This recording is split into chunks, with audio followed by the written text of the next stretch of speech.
Let's talk about some waiver wire pickups.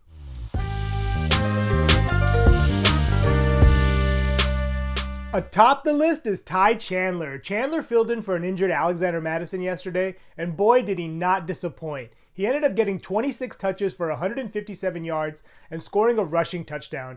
And over the last 5 weeks, he's actually been somewhat of a serviceable RB3, getting around 13 touches per game and scoring twice. With the Vikings' playoff hopes very much alive, Chandler should have some value down the stretch, even if Mattison comes back from his ankle injury. Yesterday, Chandler was pretty much an every down player, and I think he's shown enough to earn a good role in this offense moving forward. Chandler ended up finishing as the RB4 in half PPR yesterday, and this week he gets the Detroit Lions, who allow the 8th fewest rushing yards per game with around 96, but they've been really erratic over the last few weeks, dropping a game to Chicago, actually almost dropping 2 games to Chicago, and they just haven't been as dominant as they were in the beginning of the season. So it wouldn't shock me to see the Vikings have some success against them. At this point, if Mattison misses, then I think Chandler is a locked-in RB2. If Mattison plays, then Chandler is more of an upside RB3. Next on my list is Demarcus Robinson. The former Chief and Super Bowl champion has been on somewhat of a hot streak these last 3 weeks, scoring a touchdown in each of those games.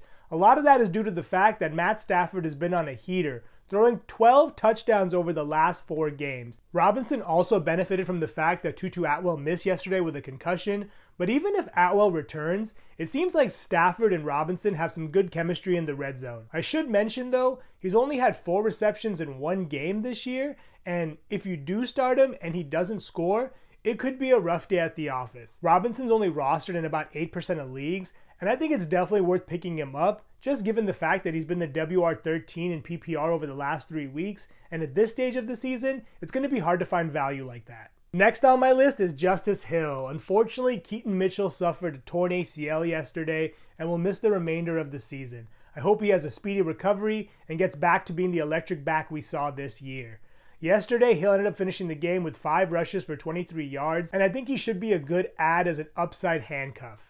At this point, Gus Edwards is pretty much the 1A in this offense, and he should dominate all goal line work and just most of the first and second down work in general, but I think Justice Hill should still have a lock on the passing down work and should be sprinkled in on first and second down occasionally. Hill is really only an add in deep PPR leagues, and this week he actually goes up against the 49ers on Monday night, who are pretty stout against the run, but they did give up 234 yards to the Cardinals yesterday, so it's anyone's guess which defense is going to show up. At this point, I think he's worth the add, but I wouldn't necessarily start him. Next on my list is Jake Browning. Believe it or not, Browning has been the QB2 over the last 3 weeks, averaging around 318 yards per game and posting a 5-2 touchdown to interception ratio. The Bengals are still very much in the playoff hunt, and this week they get the Steelers, who have been pretty good against the pass all year, but they just gave up 215 yards and 3 touchdowns to Gardner Minshew, so they're definitely vulnerable, and I think Browning has shown enough to be a guy that can exploit a defense like that. I should mention that Jamar Chase did suffer a shoulder injury in this game, and his status is somewhat in doubt.